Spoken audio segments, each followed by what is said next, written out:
안녕하세요, 독일가시입니다. 2, 3년 전부터 벌레잡이 제비꽃이 주목을 받기 시작하면서 많은 분들이 키우고 계실 거예요. 저는 벌써 7년 전부터 이 벌레잡이 제비꽃을 키워오고 있는데요. 키우기 쉽고 번식도 잘 되고 예쁜 꽃도 피워주어 여러분께 자주 추천하는 식물입니다. 그런데 딱 이맘때 장마부터 시작해 폭염이 오는 여름철 문제가 많이 생기는 식물 중 하나예요. 벌레잡이 제비꽃은 흙에서 키우는 경우도 있고 저처럼 수태를 이용해 키우기도 하는데요. 저 같은 경우는 수태에 키우는 것이 물 관리하기가 편해서 수태를 애용하고 있습니다. 오늘은 제가 키우는 벌레잡이 제비꽃들 근황들을 살짝 살펴보면서 수태로 관리하는 벌레잡이 제비꽃의 여름 관리 방법을 알려드리려고 합니다. 작년까지는 정말 다양한 크기와 모양의 품종들을 키우고 있었는데 하나하나 관리하기가 어려워져서 품종 수를 많이 줄였어요. 가장 먼저 살펴볼 개체는 터줏대감 에셀리아나입니다. 두 촉으로 시작해 7년이 지난 지금은 정말 많은 개체가 되었습니다. 그동안 분양과 나눔을 많이 했는데도 아직도 많아요. 보시면 두 개의 큰 에셀리아나 밭이 있는데 같은 품종이어도 그 모습이 조금은 달라 보여요. 동그란 물받침에 키우는 에셀리아나는 덩치가 조금 작고 잎도 살짝 해벌레한 느낌이에요. 반면 사각형 설거지 받침대에 키우는 에셀리아나는 덩치도 크고 잎도 짱짱한 게 단정해요. 이 둘의 차이는 바로 빛의 양입니다. 저희 집은 남향 베란다라서 봄부터 초여름까지 빛이 잘 들어오다가 한여름에 빛이 들지 않고 다시 가을부터 겨울까지 빛이 잘 들어와요. 이 설거지 받침대에 있는 에셀리아나는 봄부터 초여름까지 창가에서 키웠는데 정말 에셀리아나가 성장할 수 있는 최대치까지 성장을 했어요. 다만 장마를 기점으로 살짝 웃자라는 기미가 보여서 지금은 식물등 아래에 두고 키우고 있습니다. 동그란 물받침대의 개체는 연중 식물등 아래에서 키워보고 있어요. 자연의 햇빛만큼은 아니지만 벌레잡이 제비꽃이 요구하는 최소한의 광량은 충족해주고 있는 것 같아요. 실내에서 식물등만으로도 벌레잡이 제비꽃을 어느 정도 건강하게 키울 수는 있지만 연중 식물등만으로 키워본 결과 한 가지 단점이 있었어요. 바로 꽃을 피우지 않는다는 점입니다. 보통 초봄부터 많은 꽃을 흐드러지게 피워주는데 동그란 화분 받침에 키운 에셀리아나는 올해 꽃을 하나도 피우지 않았거든요. 겨울에 어느 정도 추운 기운을 쐬야지만 꽃을 피워주는 것 같아요. 다시 창가에 빛이 잘 드는 가을이 오면 벌레잡이 제비꽃들을 전부 창가로 내보내고 겨울에도 베란다에 두고 관리할 계획입니다. 세 촉으로 시작한 모라넨시스는 아구찜 배달용기에 키우고 있는데 풍성하게 꽉 차고 있는 모습이에요. 꽃이 없는 모습도 예쁘지만 얘네들도 연중 실내에만 두었더니 올해 꽃을 보여주지 않고 있습니다. 역시 가을이 오면 창가로 내쫓아야겠어요. 얘는 요즘 제가 너무 관심있게 지켜보는 품종이에요. 엘러시의 로트레트 폼이라는 에셀리아나와 비슷한 크기의 미니종이에요. 재작년 한 촉을 분양받아 열심히 잎을 떼내어 번식을 해서 이만큼 불려놨습니다.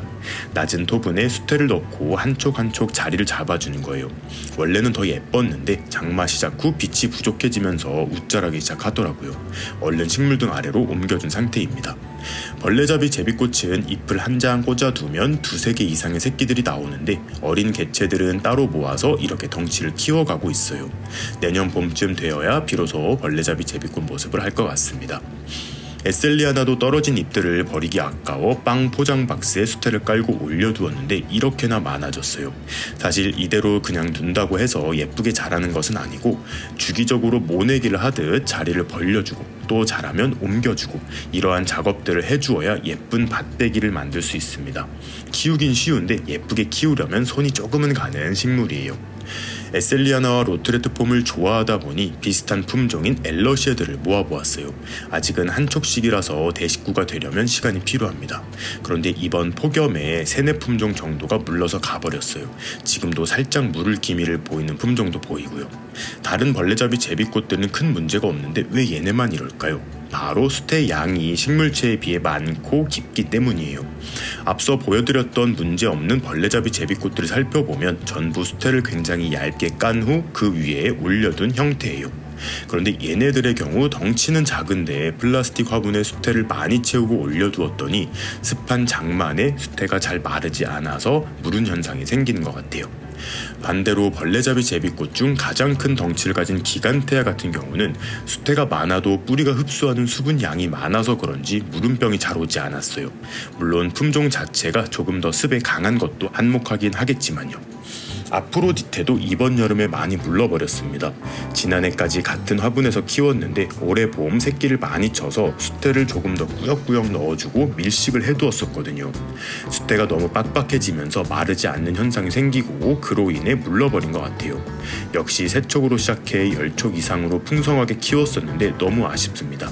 다시 세촉으로 줄어들었지만 기존 수태를 제거하고 수태를 너무 꾹꾹 넣지 않고 공기가 통하도록 얼기설기해서 다시 심어주었습니다. 결론적으로 수태의 양과 깊이가 여름철 무름병의 유무를 결정하는 것 같아요. 특히 요즘 잘 자라던 벌레잡이 제비꽃이 무르고 있다는 댓글을 많이 봤는데 수태가 너무 많이 그리고 깊이 넣어진 것은 아닌지 한번 확인해주세요. 널찍한 물받침 같은 곳에 수태를 얇게 깔고 키우는 경우는 몇 년간 아무 문제가 없었습니다. 참, 물받침 아래에는 물이 잘 빠지도록 구멍을 많이 뚫어 놓은 상태예요. 저는 수태를 2-3cm 높이로 깐 후 손바닥으로 살포시 눌러 평평하게만 맞춰서 벌레잡이 제비꽃을 올려두었습니다. 그리고 온도가 너무 높지 않은 봄과 가을철에는 샤워기로 잎 위로 물을 뿌려주어도 괜찮지만 장마와 폭염이 함께하는 여름에는 저면 관수를 추천합니다. 입장 사이에 자칫 물이 고여있는 경우 볼록렌즈 현상으로 빛을 더 흡수해 온도가 올라가고 그로 인해 물러버릴 수 있기 때문이에요. 물을 좋아하지만 입장 자체에도 수분을 어느 정도 저장하는 능력이 있어서 수태가 거의 말라 파스락거리기 시작할 때 물을 충분히 줘 적셔주고 또 수태가 마를 때까지 기다리면서 물 관리를 하시면 좋습니다. 여름철 폭염만 잘 넘기면 가을부터는 또 관리하기가 한결 수월하실 거예요. 마지막으로 살펴볼 품종은 앞서 설명드린 품종들과는 생육 환경이 전혀 다른 프리뮬리 플로라 로즈예요. 얘는 촉촉한 습지를 좋아하다 보니 물구멍이 없는 양푼에 수경으로 키우고 있어요. 여름이 오기 전까지 잘 자라다가 여름에 잎들이 많이 녹아내렸습니다. 아무래도 온도가 높다 보니 물의 온도가 올라가고 그로 인해 상해버린 것 같아요. 프리뮬리 플로라 로즈 같은 경우 저도 아직 키운 지 얼마 안 돼서 정확한 생육 환경을 맞춰주지 못하고 있는데 폭염 동안에는 약간 시원한 곳으로 옮겨서 요양을 시켜주려고 하고 있습니다. 완전 물에 잠겨서 자라기도 하지만 촉촉함만 유지시켜주면 되기에 물의 수위도 많이 낮춰서 키우다가 날씨가 서늘해지면 다시 물을 충분히 채워줄 계획이에요. 올해는 벌레잡이 제비꽃에 많이 신경을 써주지 못했는데 가을이 오면 대대적으로 정리 작업을 해주어 예쁜 모습 보여드릴 것을 약속드리며 오늘의 영상 마무리하도록 하겠습니다. 그럼 오늘도 재밌게 보셨거나 도움이 되셨다면 구독과 좋아요 그리고 알림 버튼까지 눌러주시면 감사하겠습니다. 뿅.